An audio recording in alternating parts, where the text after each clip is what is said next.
உணவு நலமான வாழ்வு என்ற நூலை 21/7/2025 திங்கட்கிழமை மாலை 5 மணி அளவில் எனது இல்லத்தில் வெளியிட்டு முதல் நூலை, முதல் பிரதிநிதியை பட்டுஜவுளி உலகின் தந்தை என்று தமிழகத்தில் போற்றப்படுகிற நம்முடைய பத்மஸ்ரீ பத்மபூஷன் பட்டம் பெற்ற மதிப்பிற்கும் மரியாதைக்குரிய ஐயா நல்லி குப்புசாமி செட்டியார் அவர்கள் முதல் நூலை பெற்றிருக்கிறார்கள். கலைமாமணி மருத்துவர் அமுதகுமார் அவர்கள் பல்வேறு நூல்களை மருத்துவ உலகில் எழுதி மருத்துவத்தினுடைய ரகசியங்கள் அனைவரும் தெரியும் வண்ணம் எழுதுகிற நல்ல ஒரு பண்பாளர். நோய் என்னவென்றே சொல்லாமலேயே வைத்தியம் பார்க்கிற இந்த காலகட்டத்தில் நோயினுடைய துவக்கம் என்ன, வளர்ச்சி என்ன, இருக்கும் நிலை என்ன, முடிவு என்ன என்பதை தன்னிடம் மருத்துவம் பார்க்கிற எல்லோரிடத்திலும் ஒளிவு மறையின்றி சொல்லி மருத்துவம் பார்ப்பது அவருடைய சிறப்பு குணம். அதனால்தான் அரசியல் உலகின் பிரபலங்கள், திரையுலகத்தின் பிரபலங்கள், தொழிலதிபர் என்று சொல்லுகிற பிரபலங்கள், இவர்களுக்கெல்லாம் ஒரு குடும்ப மருத்துவராக இன்றைக்கும் நம்பிக்கையோடு பணியாற்றக்கூடிய ஒரு நல்லவர், நல்ல மனிதாபிமானம் குணம் கொண்டவர் மருத்துவர் மரியாதைக்குரிய அமுதகுமார் அவர்கள். கலைமாமணி என்ற சிறப்புக்குரிய தகுதி அவருக்கு இருக்கிற காரணத்தால் இன்னும் பல சாதனைகளை மருத்துவ உலகில் படைக்க வேண்டும் என்று விரும்புகிறார். 1975 அவர் மருத்துவக் கல்லூரி மாணவராக சேர்ந்த காலம் தொடங்கி இன்றைக்கு 2025 சுமார் 50 ஆண்டு காலம் பல்வேறு மருத்துவ நூல்களை எழுதி தமிழ் உலகத்திற்கும் மருத்துவ உலகத்திற்கும் பல்வேறு பரிசுகளை வழங்கியிருக்கிறார்கள். அவர் எழுதி வெளியிட்ட நூல்களை வெளியிட்டவர்களுடைய பட்டியலை சொன்னாலே வியக்கும் வண்ணம் இருக்கும். முன்னாள் ஜனாதிபதி விஞ்ஞானி மரியாதைக்குரிய அப்துல் கலாம் அவர்கள், முன்னாள் ஆளுநர் மதிப்புமிகு பர்னாலா அவர்கள், முன்னாள் அமைச்சர்கள் மதிப்பிற்கும் மரியாதைக்குரிய பேராசிரியர் அன்பழகனார் அவர்கள், நாடாளுமன்ற உறுப்பினர் கவிஞர் கனிமொழி அக்கா அவர்கள், அதேபோல் கவி பேரரசு வைரமுத்து அவர்கள், பத்மபூஷன் கமலஹாசன் அவர்கள், திருமதி அம்மையார் நம்முடைய முதலமைச்சருடைய துணைவியார் நம்முடைய அம்மையார் துர்கா அம்மா அவர்கள், இப்படி நம்முடைய மக்கள் நல்வாழ்வுத்துறை அமைச்சர் மா சுப்பிரமணி போன்றவர்களெல்லாம் இவர்கள் எழுதிய நூலை வெளியிட்டு பெருமைப்படுத்தினார்கள் என்று சொன்னால் இவருடைய மருத்துவ நூலினுடைய அருமையை, அதனுடைய வலிமையை நாம் புரிந்து கொள்ள முடியும். அந்த வகையில்தான் தமிழ் திசை பதிப்பகத்தில் தொடர்ந்து எழுதி வந்த மருத்துவ குறிப்புகள், மருத்துவ கட்டுரைகள், மருத்துவ செய்திகள் உள்ளடங்கிய தொகுப்புகளை நல்ல உணவு நலமான வாழ்வு என்ற நூலில் இன்றைக்கு நாம் வெளியிட்டிருக்கிறோம். 75 அவர் எழுதிய மருத்துவ துணுக்குகள், மருத்துவ குறிப்புகள், மருத்துவ கட்டுரைகள் இன்றைக்கும் மருத்துவ உலகத்திற்கும் தமிழ் உலகத்திற்கும் நன்மை பயப்பனவாக இருக்கிறது. நோயினுடைய தன்மையை தெளிவுபடுத்தி ஒரு நூலை எழுதுவது என்பது அரிதான காரியம். ஏனென்றால் நோயினுடைய வெளிப்படைத்தன்மை தெரிந்துவிட்டால், நோயை பற்றிய அச்சம் மக்களுக்கு இல்லாமல் போய்விட்டால் வருமானத்தை பெருக்கிக் கொள்ள முடியாது என்று மருத்துவத்தை வியாபாரமாக்கி அதன் மூலம் சம்பாதிக்கலாம் என்று எண்ணுகிற இந்த கட்டத்தில் நோய் வருவதற்கு முன்பு தடுப்பது என்ன என்பதை பற்றி நூல்களை வெளியிட்டு மருத்துவ உலகத்தில் ஒரு விழிப்புணர்வு ஏற்படுத்த வேண்டும் என்ற நல்ல எண்ணத்தில் எழுதக்கூடிய பண்பாளர் தான் கலைமாமணி மருத்துவர் அமுதகுமார் அவர்கள். எனவே மீண்டும் சொல்லுவது, மருத்துவத்தில் தலை சிறந்தவர். தலை சிறந்த மருத்துவர்கள் எல்லாம் நூல்களாக எழுதி தருவது இல்லை. எழுத வேண்டும் என்ற எண்ணத்தை 75 2025 வரை தொடர்ந்து 50 ஆண்டுகள் அந்த அற்புதமான பணியை செய்வதனுடைய விளைவாக தான் தமிழகத்தினுடைய அனைத்து பிரபலங்களும் கலைமாமணி அமுதகுமார் என்று சொன்னால் அன்போடு அழைத்து பேசுகிற பண்பான பழக்கத்தை பெற்றிருக்கிறார்கள். இன்றைக்கு நூலை பெற்றிருக்கிற நம்முடைய பத்மபூஷன் விருது பெற்ற பட்டுஜவுளி உலகத்தின் தந்தை, பல ஆயிரக்கணக்கான குடும்பங்களை வாழ்விக்கின்ற அற்புத மனிதர், அன்பு தலைவர் கலைஞருடைய உள்ளத்திலும், நம்முடைய ஆருயிர் தலைவர் கழகத் தலைவர் தமிழ்நாடு முதலமைச்சர் அண்ணன் தளபதி உள்ளத்திலும் நிரந்தர இடம் பிடித்து மக்கள் பணியாற்றி வருகிற சேவகர் மரியாதைக்குரிய ஐயா நல்லி குப்புசாமி செட்டியார் அவர்கள் இந்த நூலை பெற்றிருப்பதே அமுதகுமார் அவர்களுடைய அந்த மருத்துவ புத்தகத்தினுடைய வலிமையை, சக்தியை, பிரபலத்தை நாம் புரிந்து கொள்ள முடியும். அந்த வகையில் தமிழ் உலகமும் மருத்துவ உலகமும் படித்து பயன்பெற வேண்டிய அரிய புத்தகம் நல்ல உணவு நலமான வாழ்வு, அதை வெளியிட்டிருக்கிறேன்.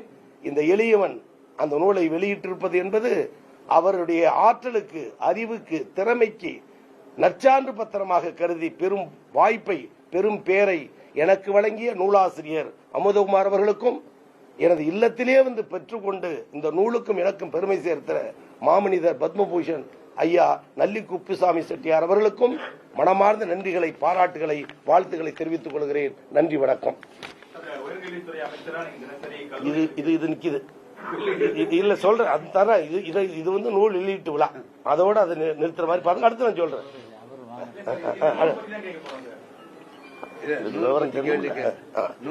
இதோட இணைப்பு ஒன்று சொல்லி ஐயா இரண்டாவது பிரதி அவரை பற்றி ஒரு இணைப்பு சொல்லணும்ல.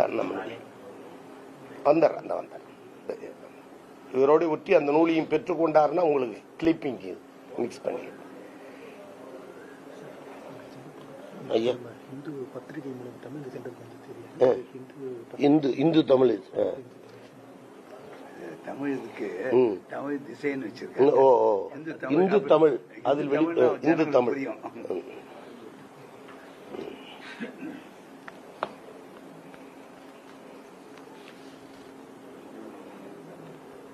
இந்து தமிழில் நம்முடைய கலைமாமணி மருத்துவர் மரியாதைக்குரிய அமுதகுமார் அவர்கள் எழுதிய நல்ல உணவு நல்லவான வாழ்வு என்ற நூலின் முதல் பிரதியை நம்முடைய மரியாதைக்குரிய ஐயா நல்லி குப்புசாமி செட்டியார் அவர்கள் பெற்றுக்கொண்டது நூலுக்கு கிடைத்த பெரும் பாக்கியம். இரண்டாவது வெளியீட்டு நூலை ஏஎம்எஸ் கல்வி நிறுவனங்களின் தலைவர் முகமது சாலிக் அவர்கள் இஸ்லாம் சமுதாயம் நமது தமிழகத்திற்கு தந்த நன்கொடையாக நாங்கள் பெரிதும் மதிக்கக்கூடிய முகமது சாலிக் அவர்கள் இரண்டாவது நூலை பெற்றிருப்பது மரியாதைக்குரிய அமுதகுமார் அவர்கள் மீது வைத்திருக்கிற அன்பும் பாசத்தையும் வெளிப்படுத்தும் அந்த நூலை பெற்றிருக்கிறார். அவருக்கும் என்னுடைய மனமார்ந்த நன்றியை, பாராட்டுகளை, வாழ்த்துக்களை தெரிவித்துக் கொள்கிறேன். இதெல்லாம் இணைந்த இணைப்பு தான் நூல் வெளியீட்டு விழா செய்தி. கிளிப்பிங் அப்படி ரெடி பண்ணிக்கலாம். ஐயா அப்ப வாங்க. நீங்க உயர்கல்வித்துறை அமைச்சரா தமிழகம் முழுக்க பல கல்லூரி மாணவர்களை பாக்குறீங்க. மாணவர்கள் இன்னைக்கு நலமான வாழ்வுக்கு என்ன மாதிரியான உணவு எடுக்குன்னா, இன்னைக்கு இளைஞர்கள் மத்தியில ஃப்ரைட் ரைஸ், அதே மாதிரி வந்து நொறுக்கு தீனிகள், இந்த மாதிரி விஷயங்கள்லாம் ஆர்வம் காட்டுறாங்க. நீங்க பர்சனலா ஆரோக்கியமா இருப்பதற்கு என்ன மாதிரி உணவு முறை எடுக்கிறீங்க? இளைஞர்களுக்கு என்ன பள்ளி கல்வித்துறையும் உயர்கல்வித்துறையும் மருத்துவம் சார்ந்த பல்வேறு விழிப்புணர்வு நிகழ்வுகளை பொதுமக்கள் ஈர்க்கும் வண்ணம், பொதுமக்கள் பார்க்கும் வண்ணம் தொடர்ந்து தமிழகம் முழுவதும் செய்து வருகிறார்கள். நடைபயிற்சியின் முக்கியத்துவத்தையும் உடல்நலத்தை பேணுகாப்பதிலும் மக்கள் நல்வாழ்வுத்துறை அமைச்சர் அருமை அண்ணன் மாண்புமிகு அண்ணன் மா சுப்பிரமணிய அவர்கள் தமிழகத்தின் ஒரு அடையாளம். அதற்கு முன்பாகவே நடைபயிற்சி என்ற பழக்கத்தை அரசியல் கட்சி தலைவர்கள் பின்பற்ற வேண்டும் என்பதை முதலில் உருவாக்கி காட்டிய தலைவர் முத்தமிழறிஞர் மூதறிஞர் டாக்டர் கலைஞர் அவர்கள். விடிய காலை 5 மணி ஆகிவிட்டால் அண்ணா அறிவாலயத்தில் நடைபயிற்சி பழகுவார் என்ற நம்பிக்கை தமிழ்நாட்டு மக்கள் அவர் மீது வைத்திருந்த நம்பிக்கை. 5 மணிக்குள்ளாக பத்திரிகைகளை படிப்பது, 5 மணிக்கு நடைபயிற்சி மேற்கொள்வது, 6 மணிக்கு கழகத்தோழலை பார்ப்பது, 8 மணி அளவில் அலுவலகத்திற்கு செல்வதில் நிரந்தர பணியை உருவாக்கி கொண்டவர். நீங்கள் கேட்பதை போல் உடல்நலத்தை பேணி காப்பதற்கு உயர்கல்வித்துறையும் பள்ளி கல்வித்துறையும் பல்வேறு விழிப்புணர்வு நிகழ்ச்சிகளை நடத்தி வருகிறது. அது நடைபயிற்சியாக அல்லது மாரத்தான் ஓட்டப்பந்தயமாக அல்லது விழிப்புணர்வு முகாமாக பல்வேறு நிகழ்வுகளை நடத்துவதன் மூலம் உடல்நலத்தை பேணி காக்கிற பெருமுயற்சியில் உயர்கல்வித்துறையும் பள்ளி கல்வித்துறையும் தொடர்ந்து இணைந்து செயல்படுத்தி வருகிறது. இயற்கை வழி உணவை பின்பற்ற வேண்டும் என்ற முதலமைச்சருடைய எண்ணத்தை ஈடேற்றக்கூடிய வகையில்தான் வேளாண் துறையிலும் சிறு குறு தானியங்கள் அதிகமாக மக்கள் புழக்கத்திற்கு வர வேண்டும் என்பதற்கு பல கோடிக்கணக்கான ரூபாய் மானியத்தில் அந்த சிறுதானியங்களுடைய மக்கள் பயன்பாட்டிற்கான செயல்பாட்டையும் தமிழக அரசு கூடுதலாக கவனம் காட்டி செய்து வருகிறது.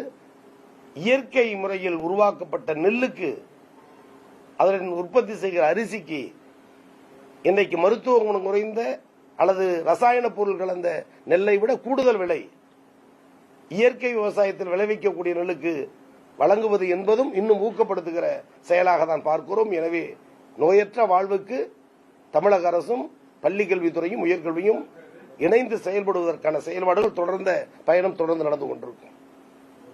கலைஞர் யூனிவர்சிட்டி அனௌன்ஸ் பண்ணிருந்தோம் சார், எப்போ செயல்பாடு? முத்தமிழறிஞர் மூதறிஞர் டாக்டர் கலைஞர் பெயரில் பல்கலைக்கழகம் வேண்டும் என்று சட்டமன்றத்தில் நிறைவேற்றப்பட்ட தீர்மானத்தில், அதுவும் கும்பகோணத்தில் தலைவனமாக கொண்டு செயல்படும் என்ற தீர்மானத்திற்கு ஒப்புதல் தர வேண்டும் என்று தமிழகத்தினுடைய ஆளுநர் மரியாதைக்குரிய RN ரவி அவர்களுக்கு சட்டமன்ற தீர்மானத்தின்படி அனுப்பி வைத்திருந்தோம். அவர் ஒப்புதல் தர இன்னும் சம்மதிக்கவில்லை. உச்சநீதிமன்றத்தில் ஏற்கனவே ஆளுநருடைய செயல்பாடு இப்படி இருக்க வேண்டும் என்பதற்கு ஒரு வழிகாட்டு நெறிமுறைகளை உருவாக்கி தந்த மாநிலம் தமிழ்நாடு, உருவாக்கி தந்த தலைவர் நம்முடைய தமிழ்நாடு முதலமைச்சர் அன்பு தலைவர் அண்ணன் தளபதி அவர்கள். அவர்களே 2-3 இடங்களில் அரசு விழாக்களில் பத்திரிகையாளர் சந்திக்கும் போது ஆளுநர் விரைந்து அதற்கு அனுமதி தர வேண்டும், அது சம்பந்தமாக பேசுவதற்கும் கோரிக்கை வைப்பதற்கும் உயர்கல்வித்துறை அமைச்சரும் அதனுடைய செயலரும் கவர்னர் அலுவலகத்திற்கு சந்திப்பதற்கான நேரம் கேட்டபொழுது இதுவரை அதற்கான வாய்ப்பையும் உருவாக்கவில்லை. எனவே விரைந்து அனுமதி தர வேண்டும், இல்லை என்றால் நீதிமன்றத்தை நாடி அதற்கான அனுமதியை பெறுவோம் என்று முதலமைச்சர் அறிவுறுத்தியிருக்கிறார். எனவே அதன் அடிப்படையில் நிச்சயமாக கலைஞர் பெயரில் கும்பகோணத்தில் பல்கலைக்கழகம் வந்தே தீரும். வருவதற்கான சட்ட நெறிமுறை வழிமுறைகளை தமிழக முதலமைச்சர் மேற்கொள்வார். அவர் சொல்லுகிற திசையில் உயர்கல்வித்துறை பயணப்படும், வெற்றி காணும். பலமுறை அலைபேசியில் தொடர்பு கொண்டு கேட்டோம், பல முறை கடிதங்கள் எழுதியும் கேட்டிருக்கிறோம். ஆனால் ஆளுநர் அலுவலகத்தின் இந்த அழைப்பில்லை. வாருங்கள் வந்து கலந்து பேசலாம் என்பதற்கு காரணம், கலைஞர் பெயர் என்றாலோ தமிழ் என்றாலோ செம்மொழி என்றாலோ கசக்குகிற ஒரு குணம் படைத்தவராக ஆளுநர் இருப்பதுதான் காரணம் என்பதை தான் தமிழ்நாட்டு மக்கள் நன்றாக அறிந்திருக்கிறார்கள். ஒரு பொலிட்டிக்கல் அப்பிடும் புத்தக வெளியீடு. துணைவேந்தர் நியமனத்தில் இருந்த முட்டுக்கட்டை இப்பொழுதுதான் நீதிமன்றத்தின் வாயிலாக ஓரளவு தவிர்க்கப்பட்டிருக்கிறது. துணைவேந்தர்கள் நியமிக்கின்ற அதிகாரம் ஆளுநருக்கு இல்லை, அது முதலமைச்சருக்கு தான் உண்டு. அந்தந்த மாநில முதலமைச்சர் அந்தந்த மாநில பல்கலைக்கழகங்களுக்கு துணைவேந்தர் நியமித்துக் கொள்ளலாம் என்ற உரிமையை பெற்று தந்த மாநிலம் தமிழ்நாடு. அதற்குரிய பணிகளை உயர்கல்வித்துறை விரைந்து செயல்படுத்திக் கொண்டிருக்கிறது. விரைவில் துணைவேந்தர் நியமனம் தமிழகத்தில் நிறைவு செய்யப்படும் என்பதையும் தெரிவித்துக் கொள்கிறேன். நன்றி, வணக்கம்.